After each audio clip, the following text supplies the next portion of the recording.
कहीं बंद थिला जगन्नाथ मंदिर तीन द्वार कौन रही द्वार पछर कहानी। ओडिशा रे बीजेपी नवनिर्वाचित सरकार पुरी जगन्नाथ मंदिर तीन द्वार खोली देइछन्ति। मंदिर ए तीन द्वार किछि वर्ष धरी बंद थिला। पुरी जगन्नाथ मंदिर 4 गेट खोली दिया जाइछि।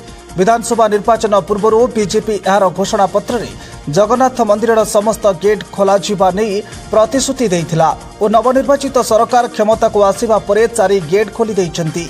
एबे मंदिर को जाउथिबा श्रद्धालु 4 गेट दे मंदिर रे प्रवेश करि परिबे। एबे समस्तक मनरे प्रश्न ए 3 द्वार काहेकि बंद रखा जाइथिला और एबे ए गेट खोला जिबा परे कोन परिवर्तन हेबो। जगन्नाथ मंदिर रे प्रवेश करिबा लागि 4 द्वार रहिछि। এই 4 द्वारर नाम सिंह द्वार, अश्व द्वार, व्याघ्र द्वार और हस्ती द्वार। प्रथमे आपण को सूचाई देउछ कि जगन्नाथ मंदिर এই 4 द्वार सबुबले बंद रहे नहीं। किछि वर्ष पूर्वे এই द्वार ही बंद कर दिया जाइथिला। केवल सिंह द्वार खोला थिला और এই द्वार देई भक्तंक जास हेउथिला। तेबे कोरोना महामारी समय अर्थात 2019 रे 3 द्वार बंद कर दिया जाइथिला। भिड़ नियंत्रण करने लगी और सामाजिक दूरता रक्षा करने लगी ए द्वार बंद कर दिया जाइथिला। बीजेपी निर्वाचन पूर्व 8 गेट खोलिबा नहीं प्रतिश्रुति देइथिला। गोटे द्वार रे प्रवेश करने कारण दर्शन लगी लोकों को बहुत समय धरी अपेक्षा करने को पड़ुथला।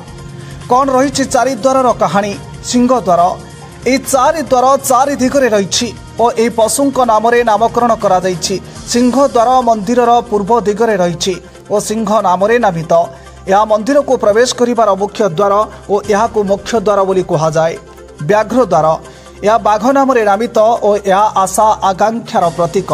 ए द्वार पश्चिम दिगरे रही और यह द्वार दे सन्थ और खास भक्त माने प्रवेश करिथांती। हस्ती द्वार ए द्वार हाथी नाम नामित और यह उत्तर दिगरे रही। हाथी को धन देवी लक्ष्मी का वाहन मन करा जाए। ए द्वार 2 पटे हाथी आकृति निर्माण करा जाई थाए। अश्व द्वार ए द्वार दक्षिण दिगरे रही और घोड़ा यार प्रतीक। यह को विजयर द्वार भी कहा जाए। पूर्व विजयर कामना करी योद्धा ए द्वार व्यवहार करुथिले। Bureau report, Odisha news 5।